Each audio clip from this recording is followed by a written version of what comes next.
어, 일단 지금 오신 분도 계시니까 그냥 출석 체크를 먼저 할까요?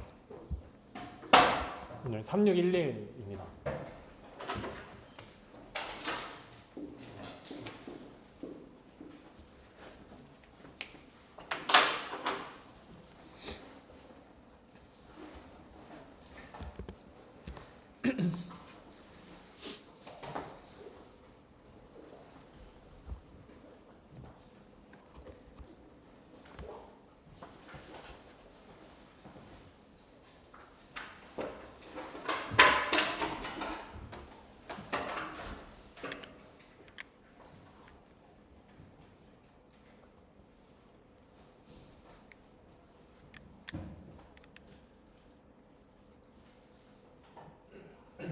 그럼 저희 이제 6주차 스터디 시작하도록 하겠습니다. 네.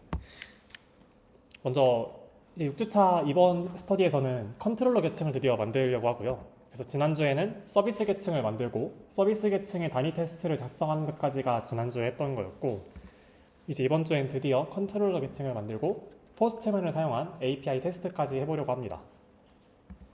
그래서 이제 이 스프링 레이어드 아키텍처에서 우리는 지난주까지 하면서, 이거 펜으로 하자면, 네, 이제 여기 서비스까지 만들었고, 이제 이 컨트롤러 계층이랑 이 DTO 이쪽을 이제 만들려고 합니다. 그래서 이제 이거 만들면은 그냥 다 만드는 거에서 끝났어요. 그래서 컨트롤러 계층 한번 만들어 보도록 하겠습니다. 그래서 이번 주도 이제 컨트롤러 계층 만드는 거니까 2주차, 아이고,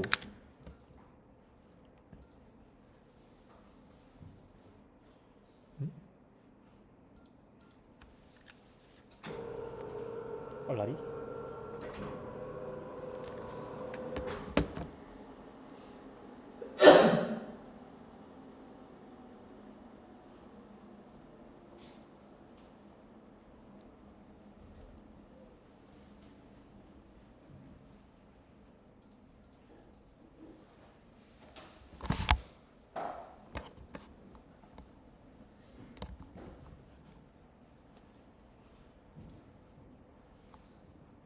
네. 조금 잘못 눌렸는데, 그러니까 2주차에서 했던 내용에서 좀 이어서 가보자면은, 이거 보세요. 그 이제 컨트롤러 계층 얘기를 하면서 이제 컨트롤러 계층에 대해서 뭐라고 얘기를 했냐면은 클라이언트 요청을 받고 응답을 보내는 계층이라고 저는 설명을 드렸었고요. 그리고 이때 클라이언트랑 데이터를 주고받을 때, 그 다음에 클라이언트로부터 받은 데이터를 서비스 계층과 이렇게 서로 전달하고 나눠줄 때 DTO라고 하는 거를 사용해서 서비스 계층과 데이터를 주고받는다라고 설명을 했습니다. 그래서 DTO는 뭐 데이터 트랜스퍼 오브젝트의 약자인데, 그냥 이따가 보시면 아시겠지만 그냥 순수한 자바 클래스고요. 그냥 데이터를 담고 보내기 위한 용도로 사용하는 그런 자바 클래스라고 생각을 해주시면 좋을 것 같습니다. 그래서 이 그림이 이제 제 기억에 맞다면 2주차에 나왔던 그림인데요. 이제 이 그림을 보시면은 그때 어떻게 얘기를 했었냐면, 이렇게 뭔가 클라이언트가 get 요청을 이렇게 보내서 딱 보내면은 내장 통계 서버가 받고, 이 요청을 전용 컨트롤러가 받아서 뭔가 이렇게 데이터베이스랑 소통을 한 다음에 뭔가 응답이 있으면은 그 응답을 스프링이 제공하는 JSON 컨버터를 사용해서 뭔가 이렇게 JSON 형식으로 바꾼 다음에 그걸 이렇게 통계 서버를 거쳐서 이렇게 요청을 내보내도록 하는 이 흐름이 있었다고 말씀을 드렸는데, 이제 드디어 이번 주에 만드는 게 여기에 나왔던 이 전용 컨트롤러, 이 부분을 만드는 게 이번 주 스터디에서 할 일입니다. 그래서 지금 여기에서는 컨트롤러가 뭔가 이렇게 요청을 받으면은 데이터베이스랑 단순히 소통을 한다고 이렇게 화살표로 뭔가 뭉뚱그려서 표현을 해놨는데, 우리가 지금까지 구현했던 거는 이 컨트롤러가 받은 데이터를 데이터베이스랑 뭔가 소통하는 그 과정을 서비스, 레포지토리, 엔티티 이렇게 세 가지 계층을 왔다 갔다 거치면서 이렇게 소통하는 과정을 지금까지 구현을 했었고요. 이제 드디어 그 앞단에서 사용자의 요청을 받는 이 컨트롤러 계층을 만들려고 합니다. 그래서 이렇게 컨트롤러 계층이 하는 그 역할을 딱 그 컨트롤러 계층 입장에서만 딱 놓고 보면은 컨트롤러 계층이 하는 일은 딱 이거 하나예요. HTTP 요청을 받아가지고 뭔가 이렇게 딱 요청이 들어오면은 그 요청에 대해서 뭔가 서비스한테 던져가지고 시키든 그냥 뭔가 스스로 뭔가를 하든 어떻게든 뭔가 그 요청을 처리를 한 다음에 HTTP 응답을 내보내는 게 이 컨트롤러가 하는 일이고요. 이 전용 컨트롤러는 이따가 보여드리겠지만 결국에는 자바 메서드로 구현하는 거기 때문에 이 요청은 그 함수로 들어오는 매개 변수로 들어오게 되고요. 그래서 제가 여기다 요청을 매개 변수 이렇게 가로에다 해놨는데 그 함수의 매개 변수로 들어오는 게 요청이고 그 함수가 리턴하는 그 반환값이 HTTP 응답이 되게 됩니다. 그래서 이런 식으로 우리는 뭔가 어떤 특정 요청이 들어왔을 때 그 요청에 대한 응답을 내보내는 함수를 작성함으로써 이 컨트롤러의 기능을 만들 수 있습니다. 그리고 이 컨트롤러들의 기능이 일단 결국 자바는 클래스 기반으로 된 언어이기 때문에 이 클래스 안에 메서드의 형태로 이런 컨트롤러 메서드들을 구현을 하게 되는데 이 클래스를 만들 때는 메서드 컨트롤러라는 게 어떤 뭐 get 요청이 됐든 뭐 포스트 요청이 됐든 특정 URL의 특성 메서드로 요청이 들어오면은 그거에 대한 전형적인 응답을 내보내는 것들이잖아요. 근데 이제 그 응답들을 딱 놓고 봤을 때 이 요청들은 투두랑 관련된 요청들, 이 요청들은 뭔가 멤버나 유저랑 관련된 요청들, 이거는 뭔가 프렌드랑 관련된 요청들, 이런 식으로 결국 요청들의 그 그룹이 있을 거잖아요. 그 그룹들을 모아서 하나의 클래스로 만듭니다. 그래서 지금 보시는 것처럼 뭔가 투두랑 관련된 요청들은 이 투두 컨트롤러 클래스로 묶어서 클래스를 만들고 그 안에다가 투두랑 관련된 요청들을 처리하는 이 여러 가지 메서드들을 만드는 형태로 컨트롤러 계층을 구성하게 됩니다. 그래서 이렇게 투두 컨트롤러 클래스 안에는 뭐 투두 리스트를 조회하는 get 요청이 있을 수 있고 뭐 투두를 생성하는 메서드, 생성하는 요청을 처리하는 메서드, 아니면 뭐 투두 데이터를 삭제하는 요청에 대해서 그거를 이렇게 처리를 해주고 응답을 내보내는 메서드, 이런 식으로 다양한 메서드가 존재할 수 있습니다. 그래서 이제 본격적으로 한번 코드를 작성해 보도록 하겠습니다. 먼저 지금 보고 계신 이거는 딱 그 지난주까지 했던 그 스터디에서 이어서 하는 거고요. 그래서 지금 이렇게 딱 투두 서비스까지 구현이 되어 있습니다. 먼저 여기에 이어서 이제 투두, 지금 우리가 먼저 만들려고 하는 게 투두 컨트롤러를 만들려고 하거든요. 그래서 이 투두 패키지 아래다가 이것도 투두랑 관련된 거니까 투두 컨트롤러라는 거를 만들어 주도록 하겠습니다. 똑같이 이렇게 클래스로 만들어 주면 되고요. 그 다음에 2주차에서 말씀드린 것처럼 이 컨트롤러 역시 뭔가 어떤 특정 요청이 들어왔을 때 그거에 대한 응답을 내보낸다라고 하는 그 기능 자체는 모든 객체가 다 똑같이 하는 일이기 때문에 굳이 이 컨트롤러 일을 수행하는 객체를 여러 개를 만들 필요가 없어요. 그래서 얘도 똑같이 하나의 객체로 등록해서 공통적으로 사용하기 위해서 스프링 빈으로 등록을 합니다. 그럼 이제 우리가 알고 있던 대로 보통은 이제 컴포넌트 이런 어노테이션을 붙여가지고 빈으로 등록을 하게 될 텐데 지금까지 뭐 보신 것처럼 아시겠지만 이 컨트롤러라는 계층도 이렇게 좀 이론적으로 많이 굳어져 있는 계층이라서 컨트롤러라고 하는 어노테이션을 통해서도 빈으로 똑같이 등록을 할 수 있습니다. 그래서 이 내부를 타고 들어가 보시면은 이 안에 내부적으로 똑같이 이렇게 컴포넌트라는 어노테이션이 있어가지고 보통은 이렇게 컨트롤러라는 어노테이션을 붙여가지고 스프링 빈으로 등록을 해주고요. 그 다음에 그 스프링 아키텍처에서 보신 것처럼 이 컨트롤러 계층 역시 서비스 계층에 의존해서 기능을 수행하기 때문에 서비스 계층 스프링 빈을 주입을 받아야 됩니다. 투두 서비스. 네, 이런 식으로 투두 서비스를 주입을 받아주시면 되고요. 생성자 주입 받을 거니까 required constructor 이렇게 해주시면 주입이 되죠. 이렇게 해주시면 주입까지 받았고 이제 본격적으로 요청들이 들어왔을 때 그 요청을 처리하는 그런 기능들 하는 메서드들을 구현해 보도록 하겠습니다. 먼저 간단하게 투두를 생성하는 요청을 처리하는 그런 컨트롤러 메서드를 만들어 볼게요. 일단 그냥 간단하게 void 이런 식으로 하고 create to-do 이런 식으로 뭔가 메서드가 있다고 해볼게요. 그러면은 일단 이 메서드의 그 매개 변수로는 뭔가 어떻게 들어올지 모르겠지만은 HTTP 뭔가 요청이랑 관련된 정보들이 이 매개 변수로 들어올 거고요. 이렇게 할까요? 네, 이렇게 뭔가 들어올 거고 이 안에서는 우리가 주입받은 이 to-do 서비스의 이 create to-do라고 하는 to-do를 생성하는 기능을 호출해서 뭔가 to-do를 생성해 놓고 이것도 그러면은 뭔가 그냥 뭐 콘텐트 그 다음에 여기에다가 멤버 아이디를 넘겼던 것 같아요. 뭐 이런 식으로 넘겨놓고 그 다음에 뭔가 리턴을 해주면 되겠죠. 근데 이때 이제 하나씩 뭔가를 해볼 건데 먼저 이 메서드가 자바 이 컨트롤러 계층에 작성하는 메서드는 특정 HTTP 메서드, 특정 URL로 들어온 요청에 대해서 처리하는 메서드예요. 그래서 스프링 어플리케이션이 어떤 특정 요청을 받았을 때 이 HTTP 메서드, 이 URL로 들어온 요청을 처리하려면 어떤 메서드를 호출해야 되지? 이런 거를 알려줘야 되거든요. 스프링 어플리케이션한테. 그래서 그거를 사용하기 위해서 어노테이션을 하나 붙여줄 건데 여기에다가 request mapping이라고 하는 어노테이션이 있습니다. request mapping이라고 하는 어노테이션을 붙이고 여기에다가 메서드라고 하는 속성을 줄 수 있는데요. 이 속성은 어떤 HTTP 메서드로 들어온 요청을 처리할 건지를 명시할 수 있습니다. 그래서 여기에다가 투두를 생성하는 요청은 포스트 요청으로 보내면 되니까 이렇게 포스트 리퀘스트 메소드 포스트라고 하는 그런 메서드에 대해서 이 컨트롤러 메서드로 호출하겠다 이런 식으로 해주고요. 근데 딱 포스트만 가지고는 안 되겠죠. 구체적인 URL까지 필요할 텐데 구체적인 그 URL을 이 패스라고 하는 속성이 있습니다. 여기에다가 우리가 뭐 투두 API 1주차 과제를 만들었던 그 API 명세서 있잖아요. 그거대로 하시면 됩니다. 투두 뭐 리스트 생성하는 거니까 그냥 투두라고 할까요? 포스트 투두 네, 이런 식으로 해주시면 됩니다. 그러면은 이 투두라고 하는 URL로 포스트 요청을 보냈을 때 이 메서드를 호출하겠다 라는 뜻이 돼요. 그건 이제 스프링 어플리케이션이 딱 올라가면은 거기에서 이런 요청을 받아가지고 이런 메서드를 호출하는 기능이 내부적으로 존재를 하거든요. 그래서 그런 거를 처리해주는 내부적인 기능들이 알아서 호출을 해주게 됩니다. 이제 다음으로 할 일은 먼저 여기 투두 서비스에서 지금 create 투두 안에다가 그냥 제가 이렇게 콘텐트랑 이 멤버 아이디를 그냥 하드 코딩 해가지고 넘겼는데요. 이제 이거를 여기 파라미터로 받을 수 있어요. 클라이언트가 어떤 데이터를 요청을 보냈는지 이제 그걸 받아보려고 하는데 잠깐 PPT로 먼저 들어올까요? 그래서 이렇게 컨트롤러 만들었고 뭐 빈으로 등록하는 거니까 이렇게 컨트롤러라는 어노테이션을 붙여가지고 빈으로 등록을 했고요. 여기서 또 하나 이제 개념이 나오는데 이제 제가 여기서 HTTP 요청을 이제 요청과 관련된 그런 데이터를 받을 거라고 했잖아요.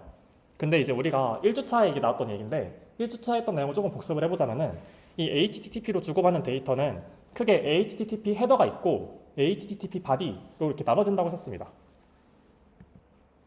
근데 이제 보통 어플리케이션과 관련된 데이터는 HTTP 바디를 통해서 주고받고요.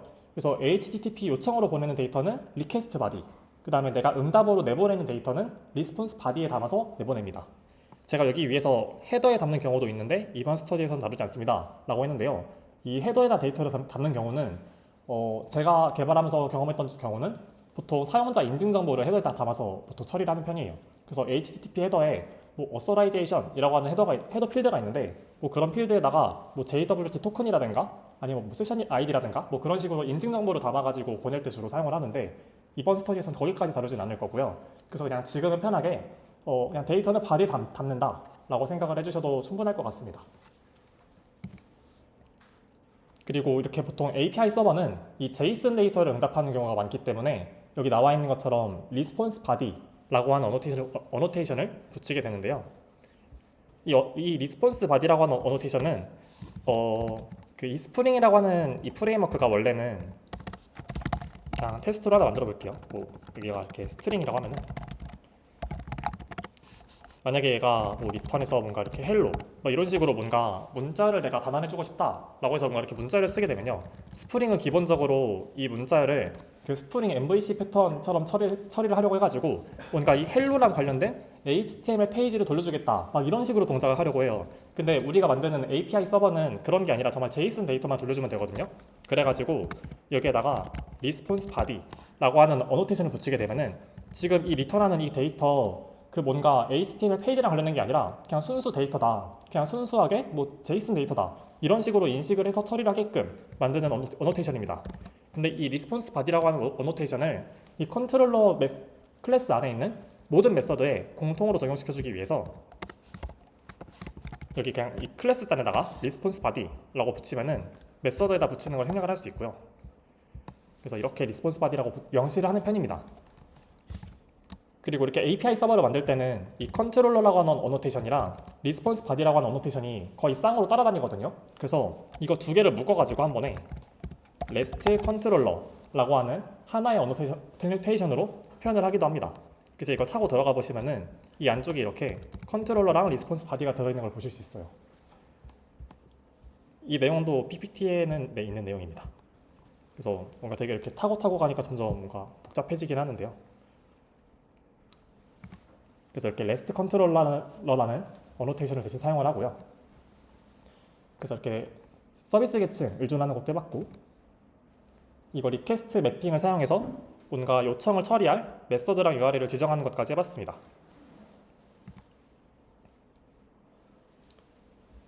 이제 그 다음으로 할 일이 뭐냐면은 일단 먼저 여기 컨트롤러 메서드에 들어오는 매개 변수에 대한 설명을 하기 전에 좀 더 약간 다른 처리를 좀 더 해주려고 하는데요. 내가 만약에 지금 이렇게 create to도를 하는 거 말고 예를 들어서 뭔가 투두 리스트를 조회한다고 해볼게요. 그러면 뭐 get to-do list 뭐 이런 식으로 하는 메소드가 있다고 해볼 때 여기도 똑같이 뭔가 이렇게 리퀘스트 맵핑 이런 거를 붙일 거예요. 그러면 이번에는 get 메서드를 사용해서 조회를 하겠죠. 그 다음에 그 패스는 뭔가 투두 리스트 이런 식으로 뭔가 작성을 하게 될 거예요. 투두 리스트라고 하는 URL에서 get 메소드를 요청을 하면은 이 컨트롤러가 호출되면서 이 메소드가 호출이 되면서 뭔가 실제로 투두 리스트 데이터를 가져오는 그런 작업을 하게 될 거예요. 그래서 뭐 투두 서비스에서 get 투두 리스트 이런 식으로 해서 여기에 뭔가 멤버 아이디가 이렇게 넘겨지고 그럼 이 멤버가 갖고 있는 뭐 모든 투두 리스트 데이터를 조회해서 반환해라 약간 이런 식으로 동작을 하게 될 텐데 지금 만들고 있는 이 투두 컨트롤러라고 하는 거는 그 투두랑 관련된 모든 API를 처리하는 거잖아요. 근데 투두랑 관련된 모든 API의 그 URL에는 공통적으로 이 슬래시 투두라고 하는 부분이 공통적으로 하면 앞에 다 붙어 있습니다. 똑같이. 그래서 이 부분을 클래스 단에서 공통적으로 빼줄 수 있어요. 리퀘스트 매핑 이거를 이렇게 클래스에다가 똑같이 어노테이션을 써주고 여기에다가 투두라고 하면은 이 컨트롤러 클래스는 기본적으로 투두라고 시작하는 API 요청을 처리하겠다라는 식으로 동작을 하게 돼서 이 부분을 생략할 수 있습니다. 앞에 있는 투두를 다 지울 수 있어요. 이렇게 하면 조금 더 깔끔하고 편하게 할 수 있겠죠. 그리고 여기 패스도 이제 필요가 없고요. 이렇게. 그래서 이렇게 하게 되면은 이 create to도라고 하는 메서드는 뭔가 이 to도라는 요청으로 포스트 요청이 왔을 때 호출이 되는 메서드이고 이 get to do list라고 하는 거는 to do list라고 하는 URL로 get 요청이 왔을 때 호출이 되는 메서드라는 것라고 생각을 해주시면 됩니다. 그래서 이렇게 공통적으로 리퀘스트 매핑이라고 하는 어노테이션을 클래스 위치에서 그 정의를 해가지고 이렇게 공통 URL을 빼내는 부분도 해봤습니다.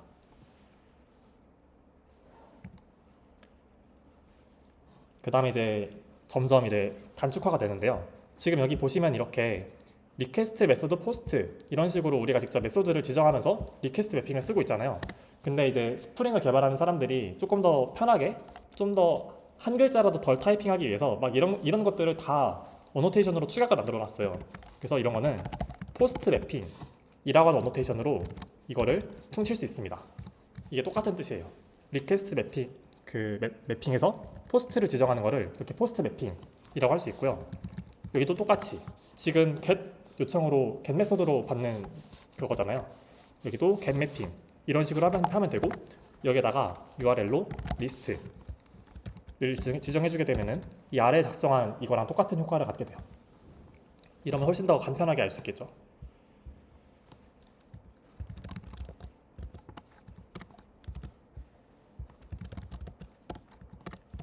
그래서 보통 개발할 때는 이렇게 포스트 매핑, get 매핑 이런 식으로 간단하게 축약된 버전을 사용하는 편입니다.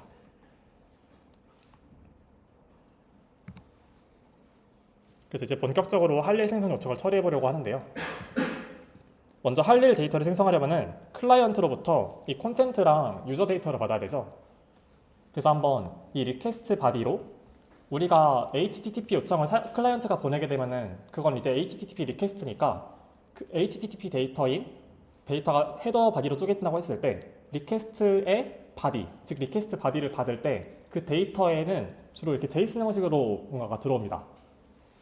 그리고 이 제이슨 데이터로 들어오는 데이터를 이 메서드의 파라미터로 받을 수가 있는데요. 그때 쓰는 게 여기서부터는 이제 다 어노테이션 그거라서 이 리퀘스트 바디라고 하는 어노테이션이 있어요. 이걸 이렇게 써주고 그 다음에 내가 여기에다가 어떤 데이터를 받을지를 명시를 하면 되는데 뭐 간단하게 생각을 한다면은 뭔가 스트링 컨텐트 막 이런 식으로 해서 컨텐트를 받아가지고 뭔가 처리하고 싶다라고 생각을 할 수 있는데요. 근데 우리가 지금 이렇게 받아서 처리하려고 하는 데이터를 보니까 컨텐트도 받아야 되고 이 멤버 아이디도 받아야 돼요. 여러 개의 데이터를 받아야 되는 상황이거든요. 근데 이거를 매번 이렇게 하나하나 여기에다가 매개 변수로 나열하고 있으면은 좀 많이 피곤하고 힘들 거예요. 그래서 이때 등장하는 게 바로 DTO라고 하는 겁니다. 그래서 한번 DTO를 만들어서 사용자가 보낸 HTTP 요청의 그 바디 부분을 한번 받아볼게요. 리퀘스트 바디를 받아볼게요.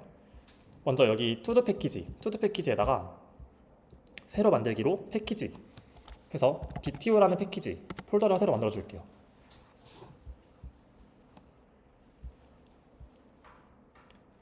그 다음에 이 DTO라는 폴더 밑에다가 자바 클래스를 하나 만들 건데 어떤 이름의 자바 클래스를 만들 거냐면은 보통 이 요청과 관련된 DTO는 끝에 그 접미사로 리퀘스트라는 말로 끝내는 컨벤션이 보통 있는데요. 저는 to-do create request 라는 이름으로 DTO를 만들어 보겠습니다. DTO는 정말 순수한 자바 클래스라서 그냥 여기에다가 어떤 데이터를 담아서 보낼 건지만 명시를 하면 되는데요. 우리가 to-do 데이터를 생성할 때 필요한 데이터를 생각을 해보면은 먼저 스트링 타입의 콘텐트 데이터가 있을 거고요. 그 다음에 이 할 일을 생성한 그 유저 아이디 정보가 필요할 것 같아요. 롱 멤버 아이디라고 해볼게요. 이게 또 프라이베이트로. 네. 그 다음에 이 데이터를 결국 넘어와서 받은 다음에는 이 데이터를 이 클래스에서 꺼내 와야 되잖아요. 그렇기 때문에 여기다가 getter를 추가적으로 달아주도록 하겠습니다. 그냥 이렇게만 하면 되고 이건 정말 순수한 자바 코드예요. 정말 스프링 그런 거 하나도 관여되지 않은 이런 순수한 자바 클래스로 DTO를 만들 수 있고요. 이제 이 DTO를 여기에다가 똑같이 매핑을 시켜줄게요. 그래서 여기 이 스트링 대신에 to-do create request 리퀘스트라고 할게요. 이런 식으로 우리가 이렇게 to-do create request라는 이런 우리가 직접 지정한 DTO의 형식으로 request body에 있는 데이터를 꺼내서 받겠다라는 식으로 지정을 할 수 있게 되고요. 그러면은 그 프론트가 데이터를 이 서버에 보낼 때는 우리가 지정한 이 리퀘스트 to-do create request 형식에 맞춰가지고 JSON 데이터를 보내면 돼요. 그래서 JSON 데이터를 보낼 때는 뭐 이따가 그거 포스트맨으로 테스트할 때도 똑같이 할 거지만 뭐 컨텐트는 뭐 new 컨텐트 그 다음에 멤버 아이디는 지금 왼쪽에 쓰고 있는 게 이게 필드인데 그 필드명이 여기 to-do create request에 지정한 이 필드명이랑 똑같이 일치해야 돼요. 그렇게 요청하도록 이제 프론트한테 요구를 하는 거죠. 이건 뭐 1일. 이제 이런 식으로 프론트가 리퀘스트 바디에 데이터를 담아가지고 요청을 보내면은 그 데이터가 여기 이 리퀘스트 객체로 알아서 매핑이 돼서 들어와요. 그러면은 우린 여기로 들어온 그 데이터를 꺼내가지고 get content 이런 식으로 꺼내서 넣어주면 되는 거죠. 리퀘스트 get member id. 지금 여기 create to do 밑에 빨간 줄 뜨는 거는 아마 그 exception 에러 처리하는 것 때문에 그런 거라서 이렇게 throws exception 달아주시면 되고요.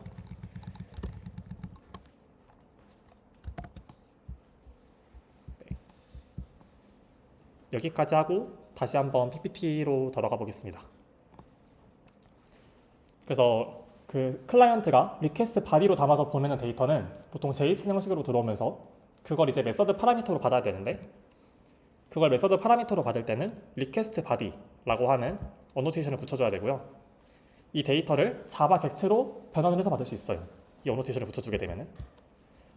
그리고 이렇게 사용자가 보낸 그런 리퀘스트 바디를 받아내는 그런 자바 객체를 가리켜서 DTO라고 합니다. 그래서 이렇게 to-do create request라고 하는 자바 객체를 만들어가지고 사용자가 리퀘스트 바디에 담은 데이터를 받도록 만들었고요. 뭐 똑같이 이렇게 만들었습니다. 여기서 제가 유저라고 했는데 멤버라고 대신 지금까지 만들었던 것처럼 맞춰가지고 이름 지었어요. 그래서 이렇게 데이터를 받아가지고 그 get content 이런 식으로 꺼내가지고 이 create to do에 넘겨주도록 만들었습니다.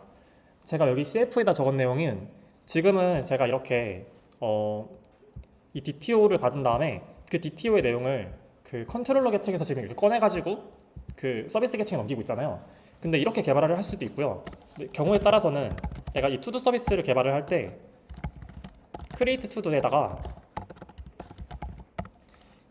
여기에다가 직접 이 리퀘스트를 그냥 바로 넘기도록 개발하는 경우도 있어요.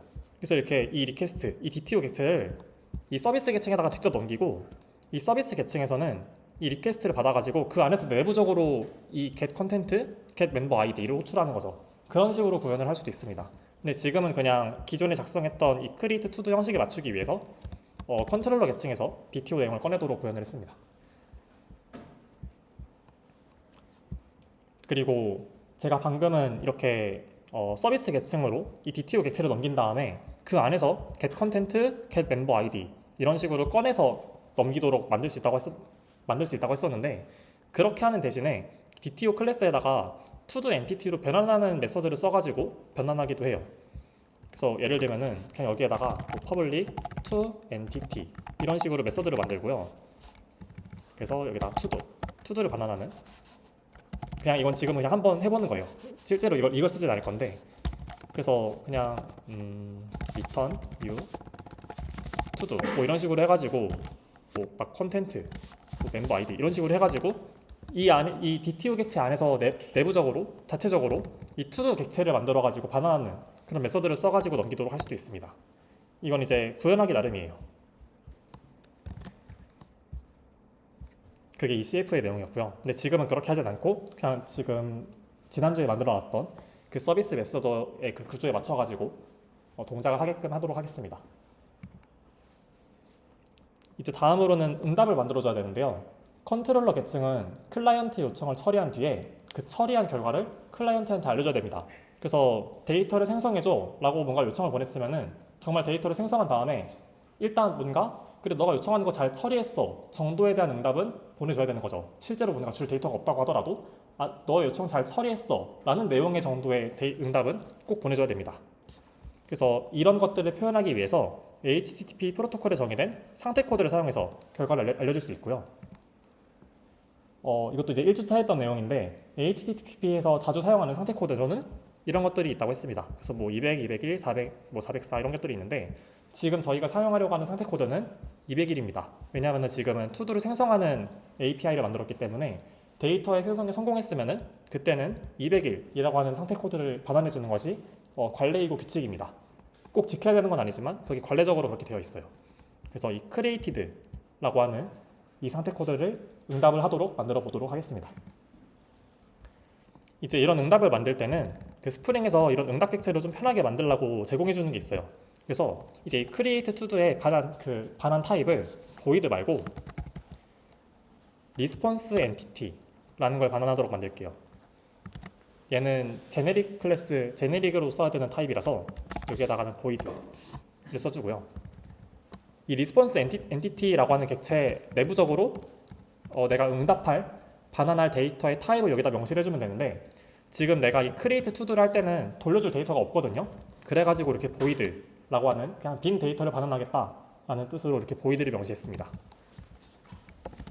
그리고 반환을 할 때는 이 response entity에 뭔가 생성자 메서드를 사용하시면 되는데 여기에서 우리는 created 여기 이 created라는 메서드를 사용해서 이 response entity의 객체를 만들게 되면은 201 상태 코드를 갖는 응답이 만들어지게 되고요. 여기에다가 뭐 body는 뭔가 넓힐 필요가 없고 build 이렇게 해가지고 응답을 해주시면 됩니다.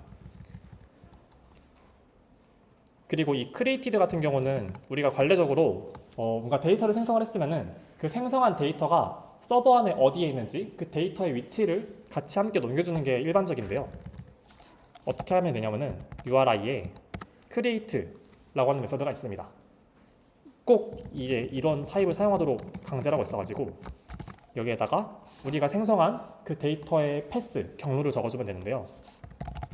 뭐 to도에 예를 들어서 1번 데이터를 생성했으면 여기에 1이 들어가게 될 것이고 그 생성한 to도의 아이디가 2면은 뭐 to 2 이런 식으로 URI가 들어가게끔 경로를 지정할 수 있습니다. 경로를 지정해주면 되는데 지금 우리는 아직 이 create to도가 만들어낸 그 아이디가 몇인지를 모르잖아요. 그래서 그거를 알 수 있도록 이 create to도라고 하는 메서드를 조금 고치겠습니다. 여기가 지금 반환 타입이 void인데 void 말고 long 타입을 반환해서 내가 생성한 그 아이디를 반환하도록 만들게요. 그리고 이 save 메서드를 보면은 to repository의 save 메서드를 보면은 지금 이 persist em.persist가 void인데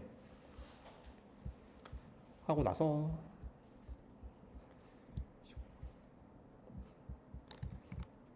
이 to repository에서 뉴투드를 한 다음에 return to도의 get id를 해서 이 id를 돌려주도록 만들게요. 그러면 이제 우리는 이 생성된 이 id 값을 알 수 있겠죠. 그래서 to 컨트롤러로 들어와서 long to id는 이런 식으로 받아낼 수 있고 이 to id를 여기에 넘겨가지고 URL에다가 포함시키도록 만들 수 있습니다. 자바에서는 이렇게 문자열이랑 그 숫자 타입을 합치게 되면은 이렇게 플러스로 연결하게 되면은 똑같이 문자열로 만들어주게 돼요. 그래서 이렇게 만들어내면은 응답까지 만들어냈습니다.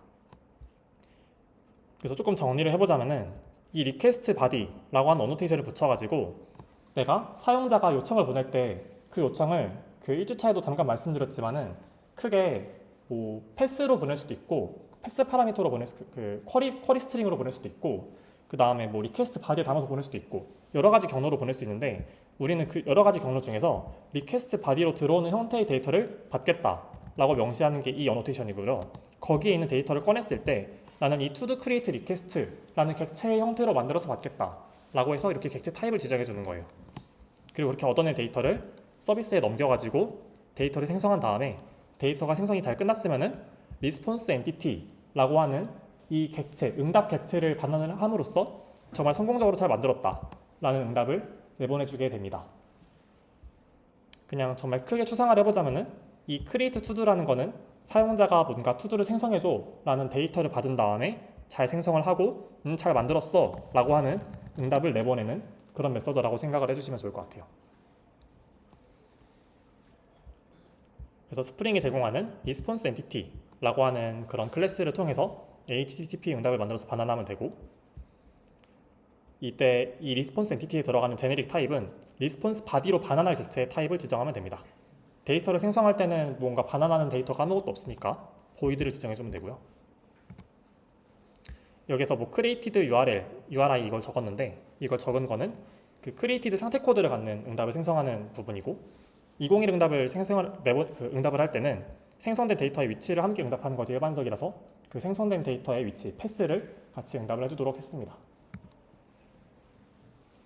그래서 이 생성된 데이터의 그 ID 값을 얻어오기 위해서 기존에 작성했던 to do 서비스 클래스의 내용을 조금 수정을 했고요. 그래서 이렇게 받아가지고 만들어주는 부분까지 구현을 했습니다. 이제 어플리케이션을 실행하고 과연 정말 데이터 생성이 잘 되는지 테스트를 해보도록 하려는데요. 혹시 포스트맨 프로그램 설치 잘 되셨나요? 한번 다 하셨다고 생각을 하고 설치하는 부분이 여기 그 뒤에 이렇게 좀 나와 있는데 설치하는 부분을 빼고 한번 해보도록 하겠습니다. 그래서 저는 만약에 그걸 데스크탑 앱으로 가셨으면은 여기서 뭔가 이렇게 프로그램 실행하듯이 실행하시면 되는데요. 저는 그렇게 안 하고 이렇게 웹브라우저에서 하고 싶어가지고 이렇게 웹브라우저로 준비를 했고요. 뭔가 여기에서 여기 만약에 아무것도 없으시면은 이렇게 플러스 버튼 누르셔가지고 뭔가 뭐 블랭크 컬렉션 이런 걸 만드시고요. 뭐 컬렉션 이름은 자유롭게 지으시면 될 것 같아요. 저는 뭐 GDSC, to 뭐 이런 식으로 할게요. 그 다음에 여기 아래쪽에 보시면은 add request라고 하는 버튼이 있는데 이거 add request를 클릭하시면은 뭔가 이렇게 내가 자유롭게 HTTP 요청을 보낼 수 있도록 그런 페이지가 나오고요. 이 요청의 이름도 뭐 편하게 지어줄 수 있어요. 뭐 할 일 생성 뭐 이런 식으로 지어주면은 여기 오른쪽에도 똑같이 이름이 바뀝니다. 우리가 지정한 할 일 생성 요청을 보내려면은 포스트 방식으로 URL은 아직 어플리케이션 실행하지 않았지만은 어플리케이션 로컬호스트의 8080으로 들어가게 되거든요. 그래서 이 위치 주소에서 to도라고 하는 경로로 요청을 보내면은 될 것 같아요. 만약에 to do 에이전트가 설치가 되어 있으시고 그게 지금 실행이 되어 있다면은 여기 이 샌드 버튼이 활성화가 되어 있을 텐데요. 만약에 샌드 버튼이 활성화가 안 되어 있으면은 그 포스트맨 에이전트가 실행이 안 되고 있거나 아니면 설치가 안 되신 걸 수도 있어서 그 부분을 확인해 보시면 좋을 것 같아요.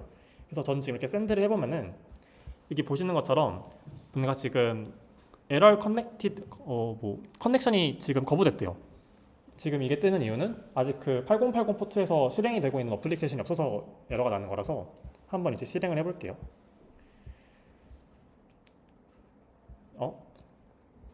여기 이 부분 때문이구나. 이 부분은 지금 쓰는 건 아니니까 주석 처리할게요. 여기도 주석 처리.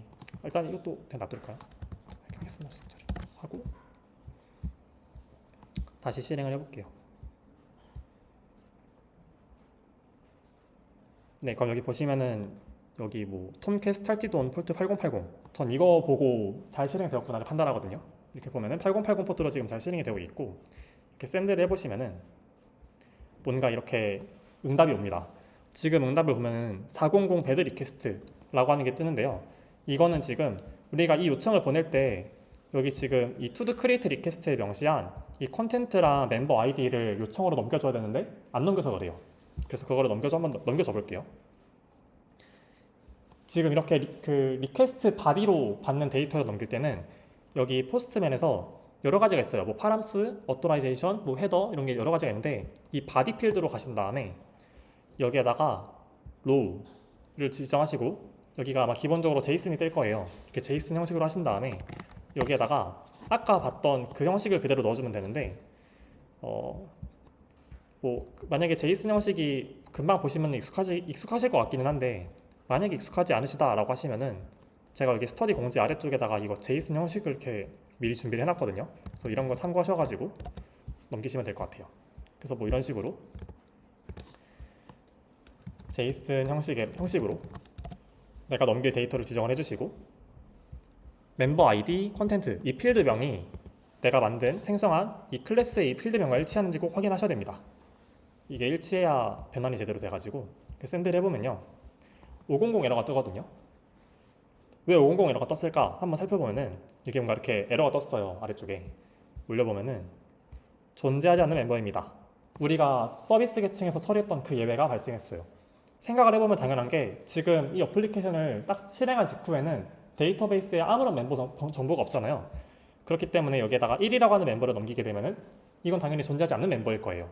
그래서 저는 이번에 어떻게 할 거냐면은 로스트 데이터베이스에다가 멤버를 임의로 직접 넣어주려고 해요. 그래서 제가 그걸 위해서 준비한 게 여기 노션에 보시면은 제가 이렇게 SQL도 그래서 미리 준비를 해놨습니다.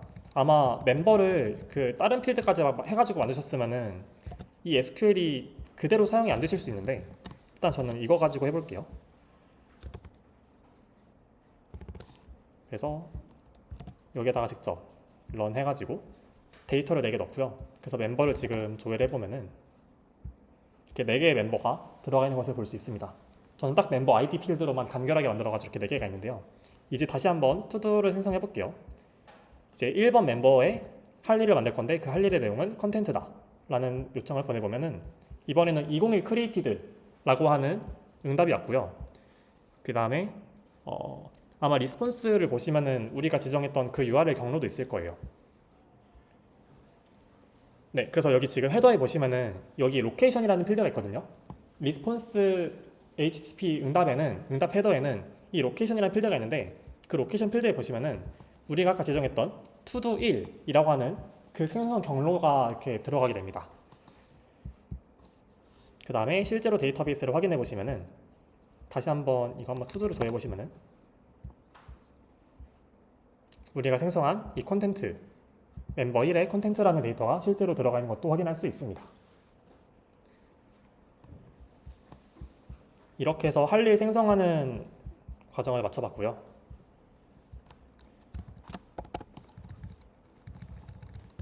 좀 불필요한 지석들은 다 지우겠습니다. 지우고 다시 한번 잠깐 PPT로 돌아와 볼게요. 그래서 이렇게 뭐 이거는 포스트맨 사용하는 방법이라서 쭉쭉쭉 넘어가고 그러니까 이렇게 500 에러가 발생을 해서 존재하지 않는 멤버다 보니까 직접 이렇게 SQL을 실행해가지고 임의의 멤버를 넣은 다음에 테스트를 다시 해보시면은 성공적으로 할 일 데이터가 생성이 되는 것을 알 수 있고요. 이제 할 일 조회 API를 만들어 볼게요. 할 일 조회는 이제 우리가 기본적으로 HTTP 요청을 받아들이고 뭔가 처리를 하고 그 응답을 내보내고 이런 것들은 이제 알고 있으니까 그냥 이제 익숙한 대로 하면 됩니다. 먼저 할 일 조회 요청 같은 경우에는 우리가 API 명세서에서 get 방식으로 요청을 받고 그 URL은 to-do 리스트였잖아요. 그래서 get 매핑으로 받고 URL은 to-do의 /list 이 경로로 받으면 되고 이 요청이 들어왔을 때 처리할 메서드, 실행시킬 메서드는 또 뭔가 이 리스폰스 엔티티를 반환을 해야겠죠. 그래도 어떤 요청이든 응답은 해야 되니까요. 성공이든 실패든 뭔가 이런 식으로 뭔가 응답이 있을 거고 이 메서드의 이름은 그냥 get to do list라 해볼게요. getToDo 리스트라고 하고, 그러면은 우리가 뭔가 어떤 특정 유저의 할 일을 조회하려면은 무엇이 필요한지 한번 생각을 해볼게요. 그러면은 투두 서비스에서 이 getToDo 리스트를 하면은 어떤 유저의 할 일을 조회할지 그 유저의 정보가 필요하거든요. 그래서 그 정보를 여기 이 파라미터로 받으면 되는데, 똑같이 리퀘스트 버디로 받고, 전 이번에는 굳이 그냥 데이터 하나 받는 건데 DTO 클래스를 만드는 건 좀 번거로운 것 같아가지고 그냥 이 롱 타입으로 데이터를 받도록 할게요. 그래서 뭐 멤버 아이디 이런 식으로 받아볼게요. 이렇게 하게 되면은 이 리스폰스 바디로 데이터를 옮길 때 그냥 JSON 형식이 아니라 이 멤버 아이디 값 그냥 그 숫자만 바로 넘겨주면 돼요.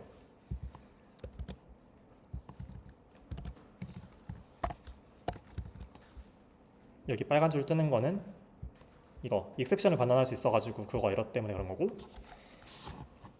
이제 이런 get 요청을 처리할 때는 우리가 리스폰스 HTTP 응답을 보낼 때 그 리스폰스 바디에다가 실제로 데이터를 담아서 응답을 해줘야 되잖아요. 그래서 이제 응답할 그 데이터를 명시를 해줘야 되는데, 저는 그냥 되게 간단하게 여기에다가 리스트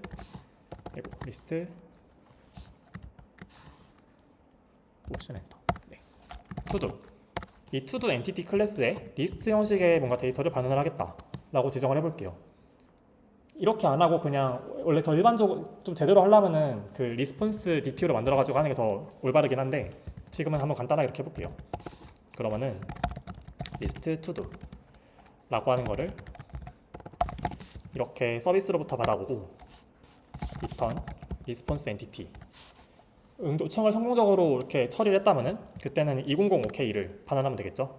그래서 이 OK라고 하는 걸 넘겨가지고 응답 객체를 만들어주게 되면은 상태 코드에 200이 들어가게 돼요. 그 다음에 여기 OK 안에 들어가는 것 옆에는 옆에다 바디라고 써주시고, 이 바디라는 걸 쓰게 되면은 내가 응답 HTTP 응답에 그 리스폰스 바디를 할당하겠다라는 뜻이에요. 그 바디에다가는 이 투두 리스트를 넣어줍니다. 그 다음에 뭐 빌드 이런 식으로 해주셔도 되고 바로 하셔도 되고요. 이렇게 하면은 내가 응답 그 HTTP 리스폰스를 직접 생성을 한 거예요. 200 OK라고 하는 상태 코드를 갖고 그 리스폰스 바디에는 투두 리스트가 들어가 있는 그런 응답을 만들어 가지고 내보내게 됩니다.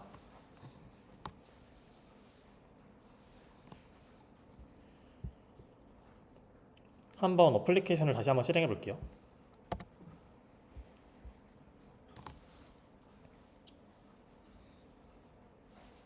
네, 실행이 잘 되었고, 조금 천천히 진행할게요. 따라치실 수도 있을 것 같아가지고. 그래서 다시 한번 정리를 해보자면은 결국 컨트롤러 계층에 작성된 메서드들은 사용자가 보내는 요청 데이터를 파라미터로 받고요. 그 다음에 나는 그 안에서 뭔가 샬라샬라 로직을 처리한 다음에 내가 내보내는 응답은 HTTP 리스폰스의 형태를 갖는 어떤 객체를 리스폰스로 반환해서 리턴을 해줘가지고 응답을 내보내는 거고요. get 요청 같은 경우에는 사용자로부터 어떤 정보를 받았냐, 내가 조회할 그 할 일을 생성한 그 유저의 아이디를 이렇게 파라미터로 받았고요. 이건 이제 클라이언트가 보내줘야 되는 내용인 거죠. 그 다음에 이 정보를 받았으면은 이 정보를 가지고 서비스 계층에서 그 내가 조회하려고 하는 그 특정 유저의 모든 할 일을 조회한 다음에 조회한 데이터를 그대로 리스폰스 바디에 담고 OK, 200OK라는 상태 코드를 할당을 해가지고 응답 데이터를 만들어서 리스폰스 데이터를 만들어서 리턴해주면 되는 거예요. 이제 한번 테스트 해보겠습니다. 지금 어플리케이션을 껐다가 다시 켜가지고 데이터베이스를 보면 데이터가 다 날아가 있을 거예요. 그래가지고 다시 한번, 이게 인메모리 데이터를 쓰는 거라 데이터베이스를 쓰는 거라서 매번 실행시킬 때마다 날아가는데, 그래서 이렇게 한번 데이터를 생성해 줄게요. 지금 이 SQL을 보시면은 여기 확대가 지금 잘 안 되는구나. SQL 보시면은 컨텐트 1은 유저 1번이 만들었고요. 컨텐트 2는 유저 2번이 만들었고, 컨텐트 3, 4는 컨텐트 1, 2는 유저 1번이 만들었고, 컨텐트 3, 4는 유저 2번이 만들었습니다. 이거를 한번 보시고 그 다음에 한번 볼게요. 이제 할 일 조회에 대한 테스트를 하기 위해서 포스트맨에서 똑같이 조회를 해줄 건데, 저는 여기에서 이미 이렇게 하나의 요청을 만들었잖아요. 그러면은 이걸 딱 클릭을 하시고 컨트롤 C, 컨트롤 V를 하시면은 요청이 복사가 돼요. 복사해서 넣어주시고, 네, 이거 그리고 저장하시면은 내가 여기 세팅해 놓은 이런 포스트라든가 이런 URL 정보가 저장이 됩니다.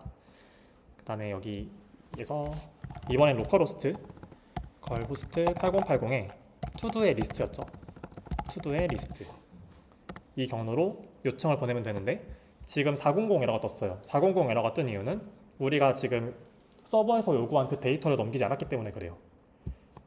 그래서 리퀘스트 바디에다가 지금은 객체로 데이터를 받는 게 아니기 때문에 굳이 제이슨 형식으로 넘길 필요가 없어요.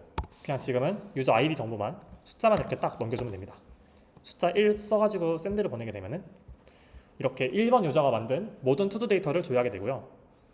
아까 데이터베이스에 저장할 때 그 컨텐트 1이랑 컨텐트 2를 유저 1번이 만들었다고 그랬잖아요. 그래서 지금 보시면은 유저 1이 만든 컨텐트 1이랑 컨텐트 2가 이렇게 두 가지만 보이는 것을 알 수 있습니다. 이렇게 두 개가 보여요. 만약에 여기에다가 유저 2번이 만든 거를 보겠다 이런 식으로 할당을 해서 샌드를 보내게 되면은 유저 2번이 만든 컨텐트 3이라는 사가 보이겠죠? 이렇게 API를 테스트할 수 있습니다. 이러면은 할 일 조회까지 API를 만들었어요. 그래서 이번에는 이 리스폰스 엔티티라고 하는 이 응답 데이터를 생성하는 객체에다가는 리스트 투두라고 하는 거를 만들어서 이렇게 넣어줬고요. 제가 지금은 편의를 위해서 간단하게 그냥 엔티티 클래스의 리스트를 이런 식으로 만들었는데 좀 제대로 하겠다라고 한다면은 DTO를 사용하는 것이 좀 일반적입니다. 그래서 정말 그냥 좀 간단하게만 보여드리자면은 뭐 여기 DTO 클래스 밑에다가 새로 만들게 해가지고 그냥 뭐 투두 리스폰스 그 응답 DTO는 보통 여기 뒤에다가 리스폰스라고 하는 거를 응답으로 그 이름을 붙이는 편이에요. 이런 식으로 만들어가지고 뭐 똑같이 게터 이런 거 달아주고 그냥 여기에다가 내가 반환하려고 하는 그 데이터 형식 뭐 예를 들어서 이거를 뭐 생성한 유저의 뭐 아이디, 멤버 아이디, 뭐 스트링 컨텐트 이런 식으로 해가지고 데이터 담고 이런 식으로 응답 데이터를 만들어가지고 똑같이 그 컨트롤러에다가 여기 리스트 투두 대신에 뭐 리스트 투두 리스폰스 이런 식으로 응답을 하도록 만든 다음에 서비스 계층에서는 이 투두를 반환하는 게 아니라 이 투두 리스폰스를 반환하게끔 로직을 고쳐주면 됩니다. 근데 이 부분은 지금은 좀 간단하게 하려고 그냥 이렇게 투두로만 해봤어요. 한번 과제 하실 때는 이렇게 해보셔도 좋을 것 같아요. 내가 직접 응답하는 리스폰스 DTO로 만들어가지고 해보는 식으로.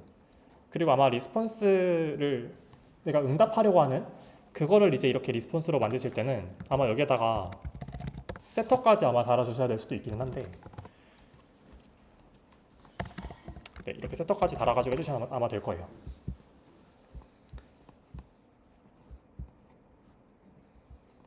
그래서 이런 식으로 일반적으로 제대로 구현하겠다라고 한다면은 응답 데이터에도 이렇게 DTO를 사용해서 만드는 편이 일반적이고요.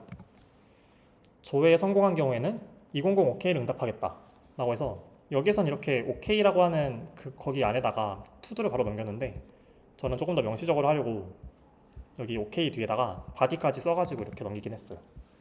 결과는 똑같습니다. 그리고 이제 조회할 유저의 그 아이디 정보를 받기 위해서 리퀘스트 바디로 이렇게 받도록 했고요. 그다음 여기 CF로 좀 간단하게 더 적었는데 우리가 실제로 이제 이런 거를 제대로 만들겠다, 실제로 뭔가 출시할 그런 거를 만들겠다라고 한다면은 이렇게 로그인한 유저의 정보는 그 프론트가 이렇게 직접 일일이 입력을 하는 게 아니라 뭔가 프론트가 신경 쓰지 않아도 알아서 넘어가게끔 구현하는 게 일반적이라서 그때 이제 HTTP 헤더에다가 아까 담는다고 잠깐 말씀드렸는데 뭔가 그런 식으로 자동으로 들어가게끔 뭔가 쿠키에 담아가지고 보낸다든가 아니면은 뭔가 토큰을 받아가지고 그 토큰을 넘겨서 뭔가 하도록 한다든가 이런 식으로 구현하는 게 조금 일반적입니다. 이렇게 리스폰스 바디에다가 직접 유저 데이터를 바로 알 수 있게 이런 식으로 보내면은 보안상 좋지가 않아가지고 이런 식으로는 구현을 잘 안 합니다. 그래서 관심이 있으시다면은 뭐 세션, JWT, 그 다음에 스프링 시큐리티 이런 거를 찾아서 공부해 보시면은 조금 더 도움이 될 것 같습니다. 그래서 할 일 조회 테스트까지 한번 해봤고요. 여기서는 뭐 이렇게 뉴로 했는데 저는 그냥 컨트롤 C, 컨트롤 V 해가지고 만들었어요. 그래서 저장한 다음에 이렇게 뭐 조회하는 것까지 테스트를 해봤고 이제 할 일 삭제해 보겠습니다. 오늘 이제 CRUD 하면 끝나는 거니까요. 한번 삭제까지 해볼게요. 삭제도 하고 수정까지 하고 마치도록 하겠습니다. 삭제 같은 경우에는 API 명세서에다가 보통 작성을 할 때 delete라고 하는 HTTP 메서드를 쓰도록 만들었던 것 같은데 그러면은 있겠죠. delete mapping이라는 걸 쓸 거고요. 이제 내가 뭔가 특정 투두를 삭제하려고 한다면은 삭제할 투두를 지정을 해줘야 되잖아요. 그래가지고 삭제할 투두의 그 ID 값을 직접 URL에다 명시를 하도록 만들고 싶어요. 근데 그 URL에다 명시하는 아이디는 매번 바뀔 수 있거든요. 그래서 제가 아마 1주차에서 잠깐 가볍게 말씀드릴 때 그 패스 파라미터라는 거를 말씀드렸던 것 같은데 이번에 한번 그 패스 파라미터를 써보려고 합니다. 그래서 URL에다가 내가 삭제하려고 하는 그 to-do ID를 받도록 명시를 하려고 하는데 그거는 변할 수 있는 값이니까 이 to-do ID라고 하는 변수 값으로 받겠다 라는 식으로 해서 이렇게 써줄 수 있어요. 중괄호 사이에다가 그 변수명을 쓰면은 그 변수로 그 원하는 값이 들어오게끔 받을 수 있게끔 지정할 수 있습니다. 이렇게 하고 한번 쭉 써볼게요. 이번에도 response entity, 뭔가 응답을 해줘야 되니까 response entity가 있을 거고 뭔가 삭제를 하려고 할 때는 굳이 데이터를 넘겨서 뭔가 줄 필요가 없겠죠? 그래서 void를 지정할게요. 메서드 이름은 delete to do 이렇게 해보도록 하겠습니다. 이번에는 삭제하는 거니까 이 삭제하려고 하는 이 to-do ID 값이 뭔지를 알아야겠죠. 그래서 이렇게 URL에 넘어온 그 값을 받아올 때는 새로운 어노테이션이 등장하는데 pass variable 이라고 하는 어노테이션이 있습니다. 여기에서 long type으로 to-do ID를 받아오시면은 이 to-do ID 변수명이랑 이거랑 똑같으면 돼요.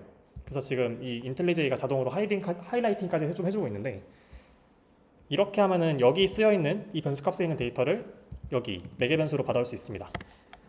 그럼 우리는 이제 삭제하려고 하는 to도의 ID를 알고 있으니까 to-do 서비스가 제공하는 delete to도의 기능을 이용해서 to-do ID를 넘기면은 데이터를 삭제할 수 있겠죠. 여기 에러 뜨는 거는 exception 때문에 그렇고요. 뭐 이거는 따로 얘가 반환해 주는 게 없으니까 이렇게 놔두면 되고 이제 뭔가 삭제를 잘했으면은 삭제를 잘했다라고 하는 응답을 내보내주면 되는데요. 보통 삭제를 잘했다라는 응답을 내보낼 때는 response entity에서 low content라고 하는 그런 상태 코드가 있습니다. 이건 이제 204 상태 코드로 no content 요청한 데이터가 없다. 뭔가 이제 데이터가 삭제되어 가지고 더 이상 그 데이터 이제 존재하지 않는다.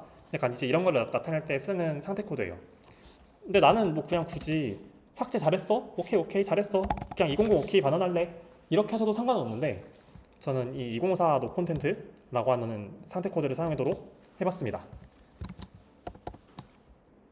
딱히 뭔가 데이터로 다룰 건 없으니까 굳이 뭐 바디 이런 거는 안 만들었고요. 그냥 바로 이렇게 빌드 해가지고 리턴하도록 만들었습니다. 이제 이렇게 하면은 삭제에 대한 API가 만들어졌고 한번 테스트를 해볼게요.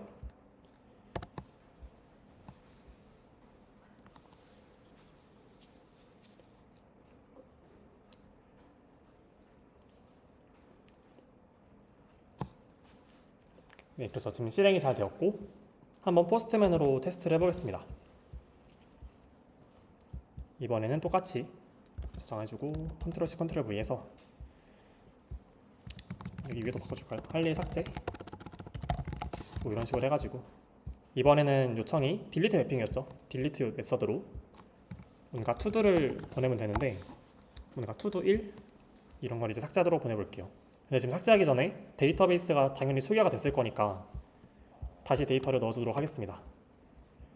커넥트를 하고 저는 노션에 올려져 있는 이 SQL을 그대로 복붙을 해가지고 다시 데이터를 넣어주고 그러면은 지금 데이터베이스 여기 투두 테이블에는 4개의 데이터가 들어있을 거예요. 이렇게 4개의 데이터가 들어있는데 저는 이 투두 아이디 1번에 해당하는 이 데이터를 삭제하려고 합니다. 이 데이터를 삭제하고 나면은 컨텐트 1이라는 내용을 가진 투두가 삭제가 되겠죠. 그래서 이걸 한번 호출해 볼게요. 샌드를 보내면은 지금 여기 성공했다 하면서 204 no content라는 스테이터스 응답 코드가 왔고요.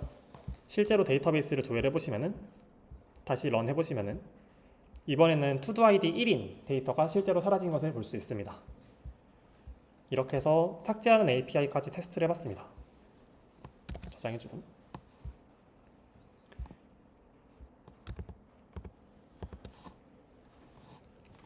그래서 PPT로 돌아와서 조금 더 복습을 해보자면은 이 패스 버라이어블 이 뭔가 URL에다가 뭔가 변할 수 있는 가변적인 내용을 변수에다 담고 싶을 때는 이렇게 중괄호를 사용해서 중괄호 변수명 형태로 명시를 해주면 되고요. 이 중괄호 변수명에 있는 그 이름을 여기 변수에 있는 값을 가져올 때는 매개 변수에 똑같은 이름을 가진 매개 변수를 만들어 가지고 이렇게 가져오면 됩니다. 그리고 그 매개 변수 앞에다가는 패스 버라이어블이라고 하는 어노테이션을 붙여주시면 됩니다. 그래서 삭제의 경우에는 보통 204 no content 상대 코드를 응답하는데 그냥 나는 200 하고 싶다 라고 하시면은 저는 그것도 괜찮을 것 같기는 해요. 컨벤션 상에 따르면은. 그래서 데이터를 이렇게 생성은 미리 해놓고 이렇게 실행했더니 삭제하는 것까지 한번 테스트를 해봤고요. 뭔가 다시 조회하는 거는 저는 그냥 굳이 조회를 안 하고 그냥 데이터베이스에서 직접 확인해봤어요. 이제 마지막으로 할 일 수정까지 해보도록 하겠습니다. 할 일을 수정할 때는 이제 이거는 좀 의견이 좀 갈릴 수 있겠지만은 저는 HTTP 메서드로는 패치 메서드를 쓰려고 해요. 왜냐하면은 뭔가 그 데이터를 통째로 교체하는 게 아니라 할 일 데이터가 있으면은 그 데이터의 콘텐트 부분만 일부분만 딱 고치고 싶다라는 그런 의도를 담아서 저는 패치라는 메서드를 쓰도록 할게요. 그래서 여기다가는 패치 매핑이라는 게 있겠죠. 그 다음에 내가 삭제하려고 하는 그 투두 데이터 하나를 명시할 수 있어야 되니까 삭제하는 경우랑 똑같이 마찬가지로 투두 아이디를 패스 파라미터로 받도록 만들어야 될 거예요. 그럼 이제 패치 메서드로 투두에 투두 아이디가 넘어오는 이 URL이 호출되었을 때 실행할 컨트롤러 메서드를 작성해 볼게요. 리스폰스 엔티티를 반환하는 건 똑같은데 뭔가 데이터가 수정이 되었다. 그때도 역시 뭔가 실제로 그 리스폰스 바디에 남아가지고 응답할 데이터는 없겠죠. 그래서 보이드를 선언을 해주고요. 업데이트 투두 라고 하도록 하겠습니다. 위에랑 똑같이 패스 버라이어블로 내가 수정하려고 하는 그 투두 아이디 값을 받아와야 될 거고요.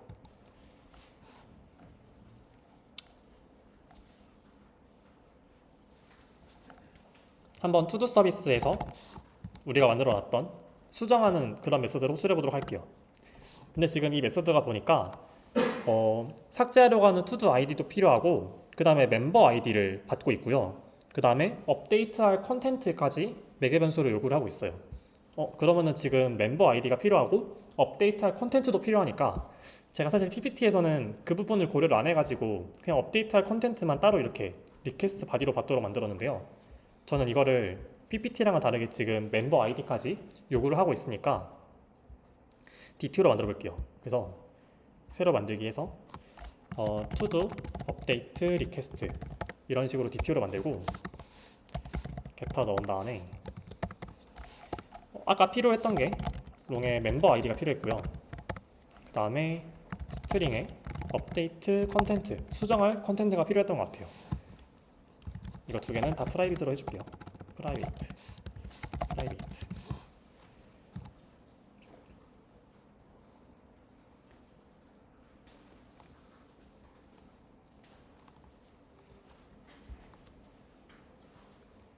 게터는 뭔가 데이터를 받았으면은 그 데이터를 여기서 뭔가 읽어와야 되니까 그래서 게터를 달아줬고요. 이제 한번 컨트롤러로 넘어가 보도록 하겠습니다. 이 부분은 사실 PPT 없는 내용이긴 해가지고 PPT를 보면서 할 수 없다 보니까 좀 천천히 할게요.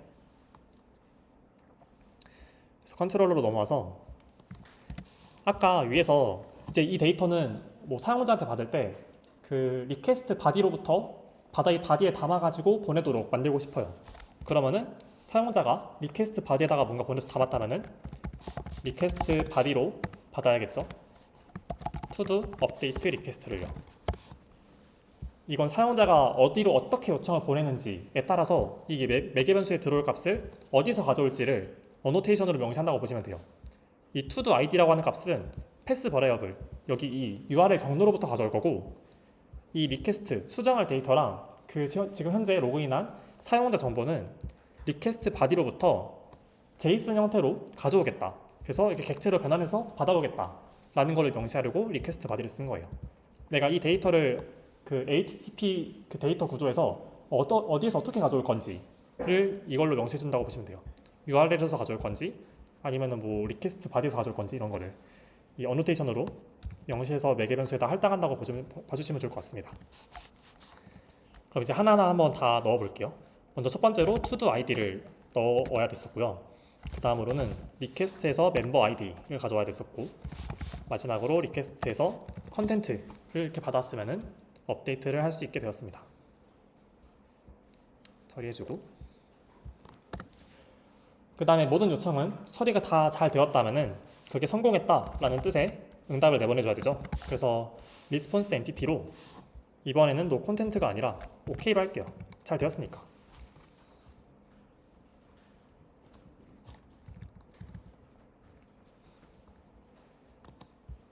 이렇게까지 해주고 한번 수정을 해보도록 하겠습니다. 다시 한번 실행을 해보도록 하겠습니다. 실행을 딱 해주고 8080 떴으면은 다시 한번 볼게요. 다시 한번 데이터베이스가 날아갔을 테니까 이제 다시 데이터베이스에다 데이터를 넣어주고요. 만약에 이제 이 스프링 어플리케이션을 실제로 MySQL이랑 막 연동하고 하면은 이런 과정 할 필요가 없겠죠. 지금은 이게 이렇게 돼 있어가지고 그런데 다시 데이터 넣어놓고 이번에는 좀 두 가지를 테스트 해보려고 하는데요. 이 먼저 지금 투두를 한번 조회를 해보시면은 아까 말씀드렸다시피 그 1번 멤버가 지금 컨텐트 1이랑 2를 만들었고요.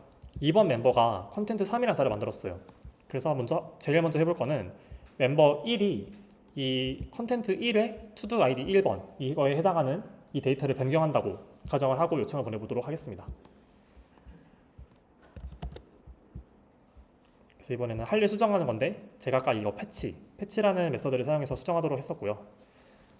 URL은 뭐 똑같이 이렇게 to-do 1로 하면 되는데 이때 리퀘스트 바디에다가는 이 JSON 데이터 이거를 그대로 복사해서 넣을게요.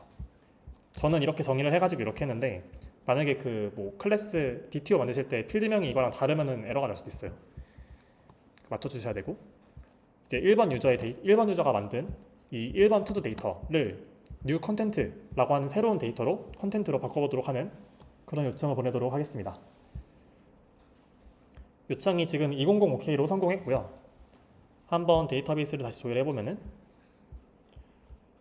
run 해보면은 지금 이 멤버 아이디 1이 만든 투두 아이디 1이 new content로 변경된 것을 알 수 있습니다. 그 다음에 한 가지를 더 해볼 건데요. 이번에는 이 멤버 아이디가 1인 사람이 3이라고 하는 컨텐트를 3번 컨텐트, new 컨텐트 2로 바꿔보도록 한다고 해볼게요. 근데 지금 이 3번 컨텐트는 보시면은 유저 2번이 만든, 멤버 2번이 만든 데이터거든요. 그래서 다른 유저의 데이터를 이렇게 수정하려고 해본다 라고 해볼게요. 샌드를 해보시면은 500 인터널 서버 에러가 나고요.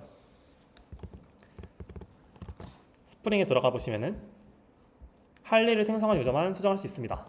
우리가 비즈니스 로직 정책으로 걸었던 할 일을 생성한 그 유저만 수정할 수 있다라는 그걸 조건에 걸려서 수정을 못하게 막았어요. 이러면은 되게 올바르게 만들어진 API겠죠? 네, 그래서 여기까지 하면은 투두를 수정하는 것까지 해봤습니다. 그래서 할 일을 수정할 때는 리퀘스트 바디랑 패스트 버라이어블 두 가지를 모두 사용을 했고요. 왜냐하면 수정할 데이터를 받아와야 되니까. 그 다음에 그 수정할 할 일의 번호는 이 URL, 리퀘스트 URL로부터 변수로 가져올 거니까 이 두 가지를 모두 사용했고요. 여기 PPT에서는 지금 스트링으로 받았어요. 근데 저는 DTO로 따로 받았습니다. 이 투두 서비스를 지금 이거를 만들 때랑은 조금 다르게 구현을 해가지고 저는 DTO로 받았고 데이터를 미리 생성을 해서 실행했을 때 정말 수정이 잘 되는지까지 확인을 해봤고요. 이제 여기까지 해서 그 모든 이번 주 차 스터디가 끝났는데요. 먼저 과제는 간단하게 이제 항상 했던 것처럼 이제 모든 도메인에 대해서 컨트롤러 계층을 만들어 주시고 포스트맨으로 API 테스트하는 것까지가 과제고요. 그 다음에 조금 더 상세한 과제 설명은 제가 과제 노션에다가 업로드해서 설명을 적어 놓도록 하겠습니다. 그래서 프로젝트 명세 이거 참고하셔가지고 과제를 해주시면 되고 혹시 질문 있으시면 편하게 질문해 주세요. 여기까지 해서 이번 주 스터디 마치도록 하겠습니다. 감사합니다.